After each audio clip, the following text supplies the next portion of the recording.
کے مرحلے سے گزر رہے ہیں اور ان کے سروں پر فضیلت کی دستار سجائی جا رہی ہے۔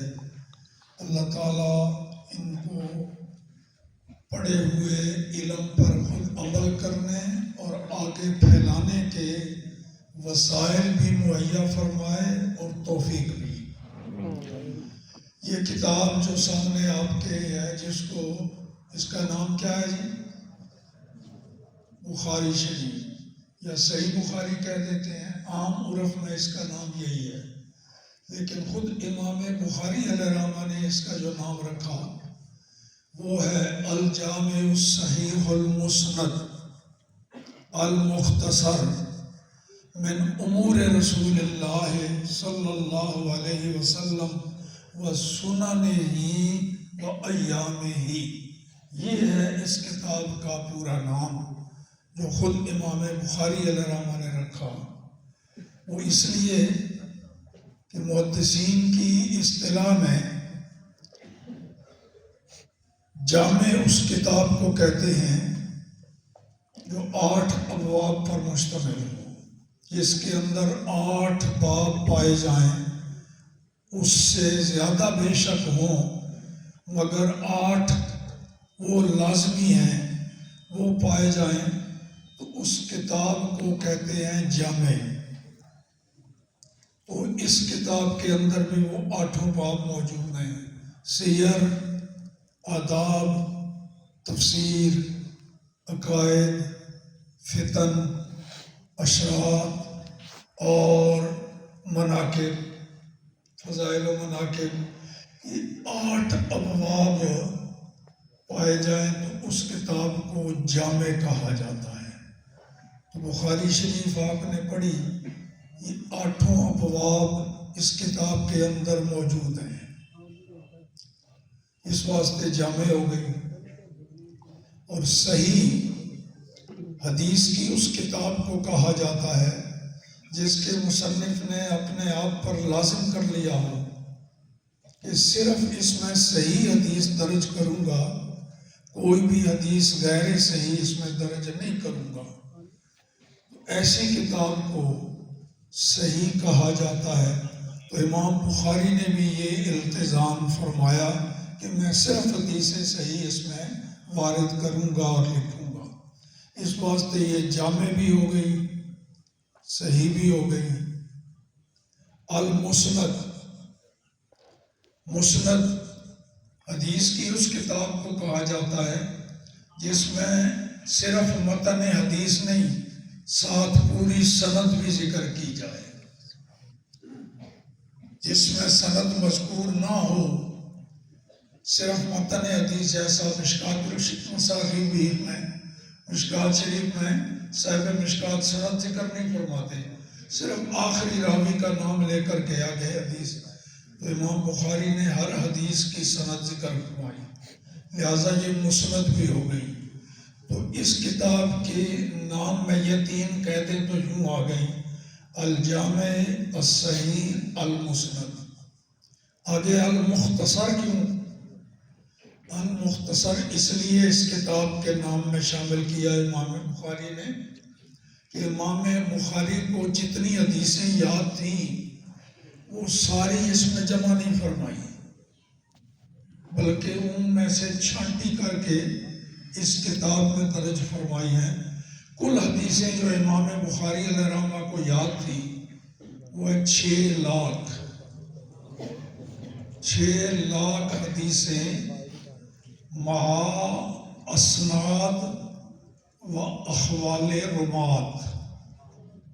صرف حدیث کے متن ہی نہیں یاد، اس حدیث کی پوری سند، جس کا بھی نام اس سند میں آیا، امام بخاری کو ان میں سے ہر ایک کے پورے حالات کا بھی پتہ تھا کہ یہ روایت کرنے والا جو ہے یہ کیسا شخص تھا۔ تو 6 لاکھ حدیثیں، جبکہ یہاں اس کتاب میں امام بخاری علیہ الرحمہ نے جو حدیثیں جمع فرمائیں وہ ہیں 7275۔ تو 6 لاکھ میں سے 7275 جمع فرمائی، یہاں مختصر ہوا کہ نہیں؟ لاکھوں میں سے یہ، اس واسطے اس کے نام میں مختصر بھی آ گیا، تو پورا نام اس کتاب کا یوں ہو گیا: الجامع الصحیح المسند المختصر من امور رسول اللہ صلی اللہ علیہ وسلم و سننہ و ایامہ۔ اور یہ بھی یاد رکھیں، امام بخاری علیہ رحمہ نے اس کتاب میں جو عنوانات قائم فرمائے ہیں وہ دو ہیں، یا کتاب کا عنوان قائم فرمایا یا باب، فصلیں نہیں ہیں اس میں۔ یا تو کتاب کا عنوان رکھتے ہیں جیسے کتاب العلم، کتاب الایمان، کتاب الصلاۃ، یوں کتاب کا عنوان، اور یا پھر باب، فصلیں نہیں ہیں اس میں۔ تو کتاب کے لفظ کے ساتھ جو عنوانات قائم فرمائے وہ اس پوری کتاب میں جو آپ پڑھ چکے ہیں دونوں جلدیں، 61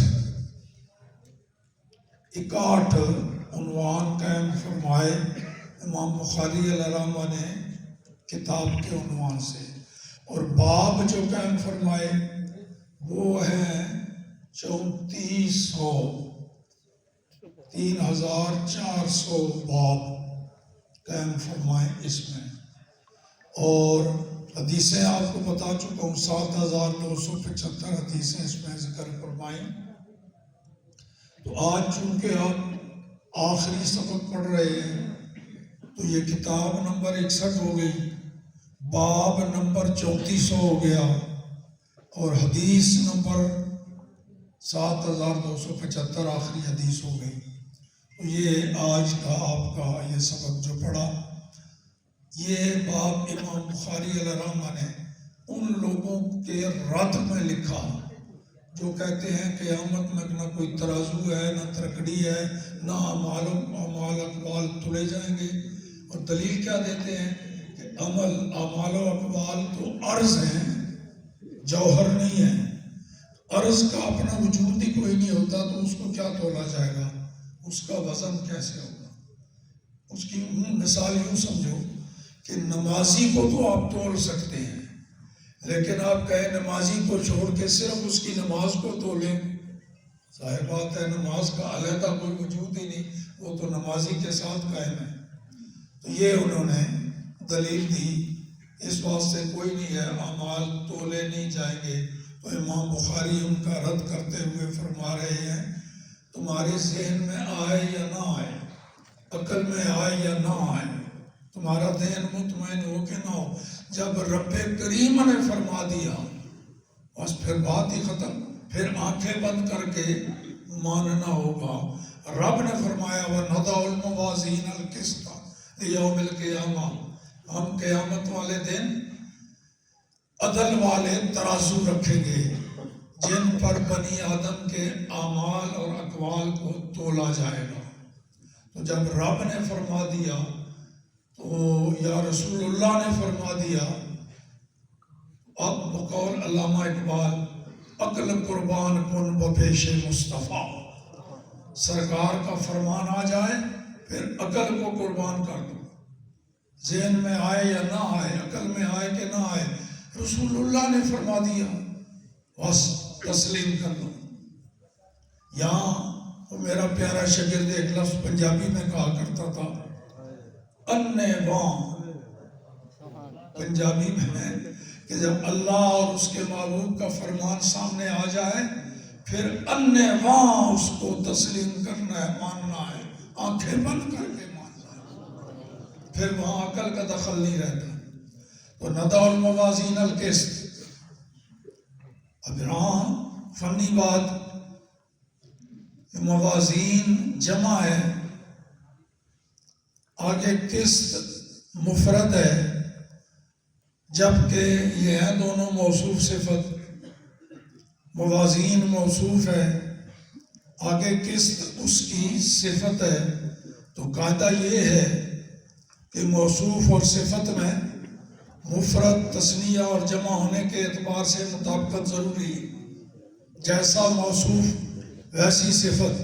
تو یہاں موصوف جمع اور صفت مفرد، تو اس کے دو جواب، ایک تو یہ کہ یہاں مضاف معذوف ہے، وَنَضَعُ الْمَوَازِينَ ذَوَاتِ الْقِسْطِ، اب موصوف بھی جمع ہو گیا اور صفت بھی۔ اور دوسرا جواب یہ کہ القسط بظاہر لفظ مفرد ہے مگر ہے یہ مصدر، اور مصدر کا اطلاق قلیل پر بھی ہوتا ہے کثیر پر بھی ہوتا ہے، لہذا یہاں دونوں میں مطابقت پائی گئی۔ وَنَضَعُ الْمَوَازِينَ الْقِسْطَ، اور یہ بھی القسط مصدر المقسط،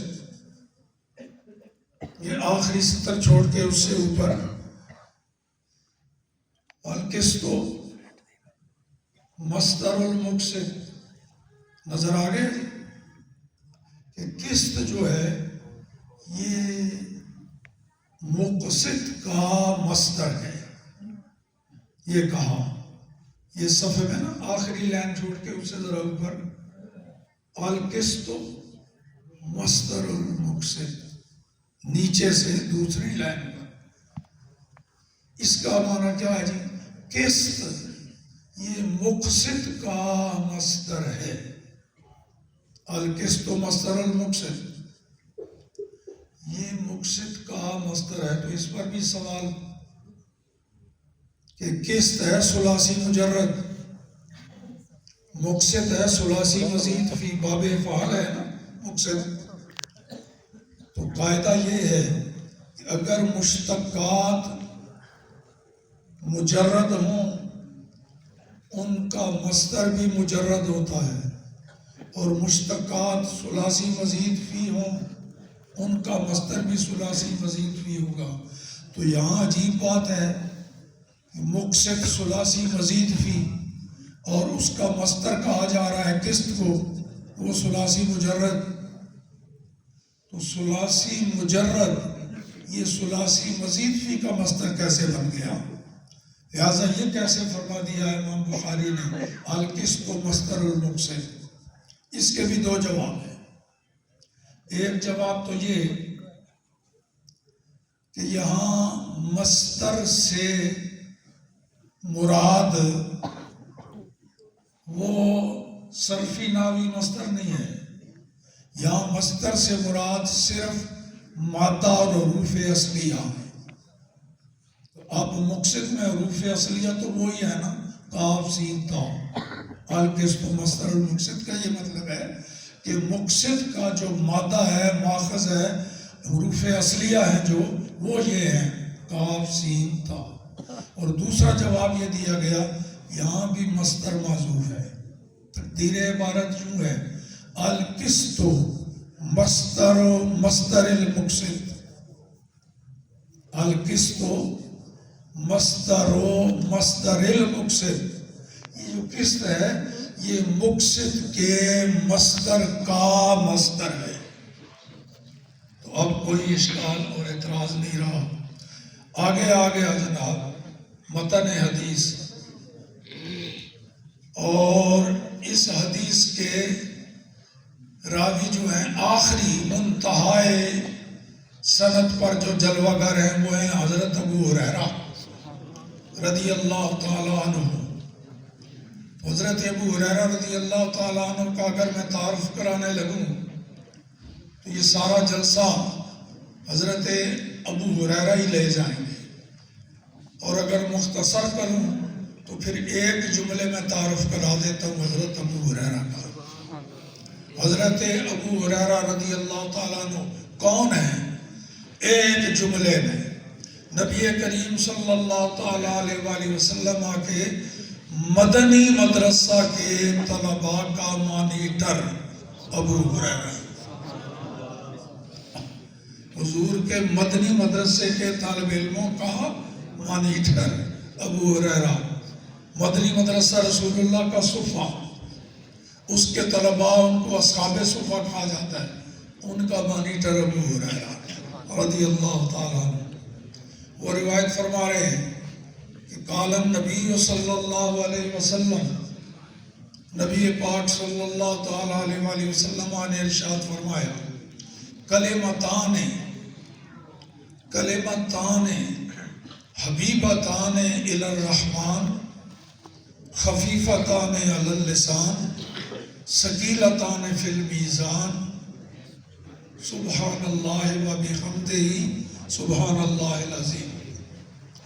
دو کلمے ہیں، کلمتان، کلمہ کا تسنیہ، دو کلمے ہیں جن میں 3 وصف پائے گئے، 3 خوبیاں ان دو کلموں میں رکھی گئی.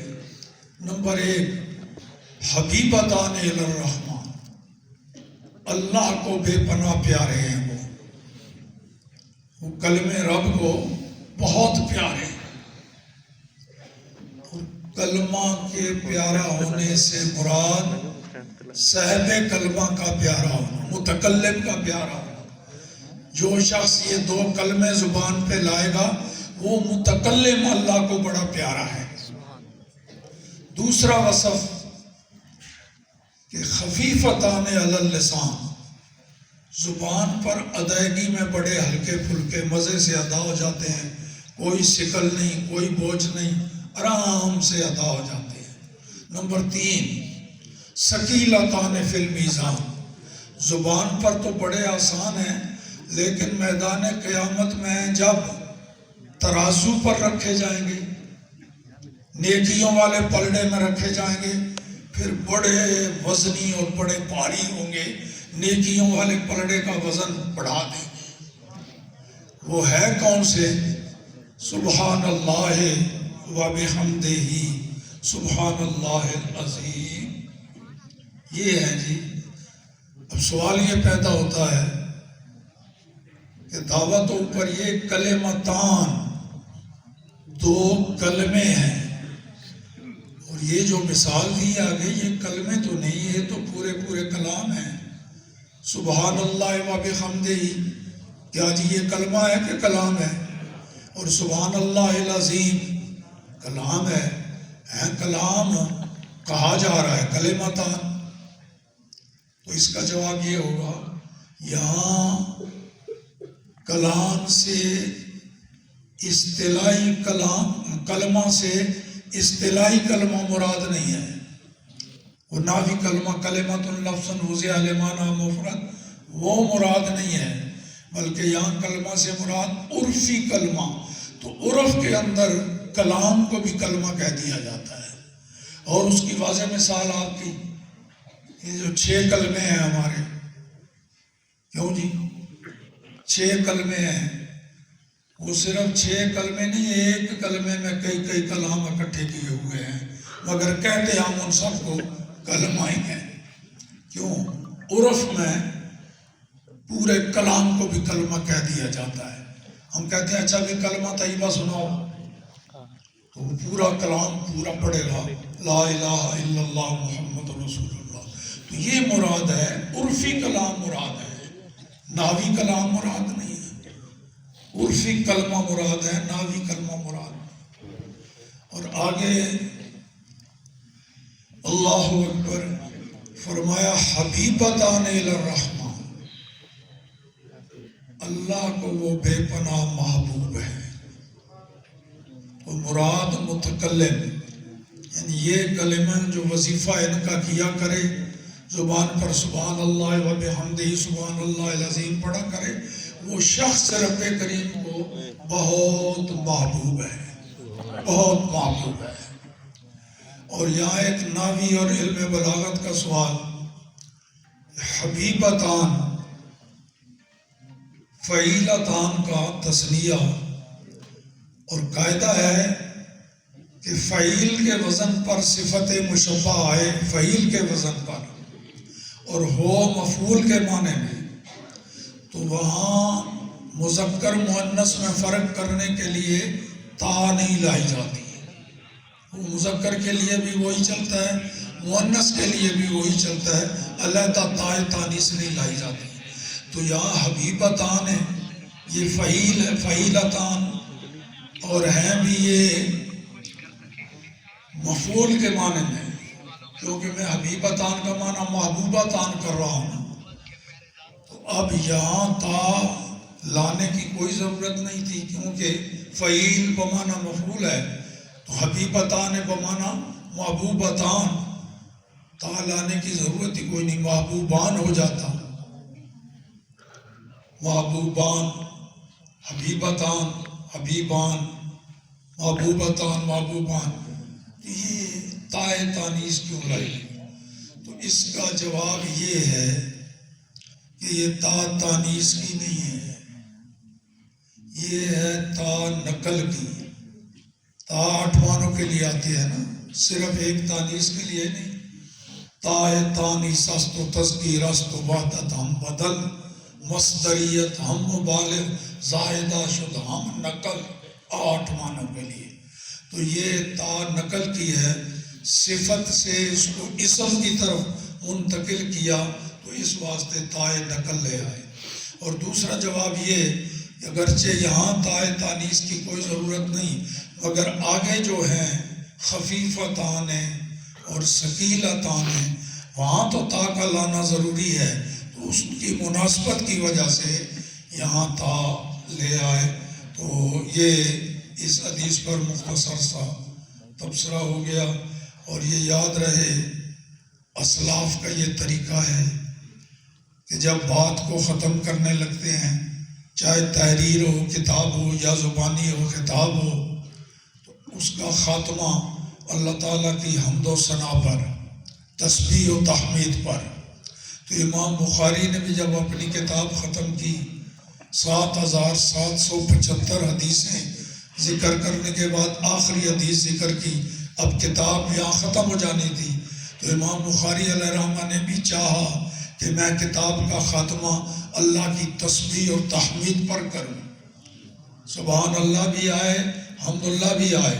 تو یہ اب ایسا کیا ہے امام بخاری علیہ رحمہ نے کہ کتاب کا خاتمہ آخر میں اللہ کی تسبیح اور تحمید وہ بھی کر دی، اور کلام بھی اپنی طرف سے نہیں بنایا، بلکہ افضل الحامدین، سب سے بڑھ کے حمد کرنے والے رسول اللہ، ان کی زبان سے نکلی ہوئی اللہ کی حمد کو آخر میں لے آئے۔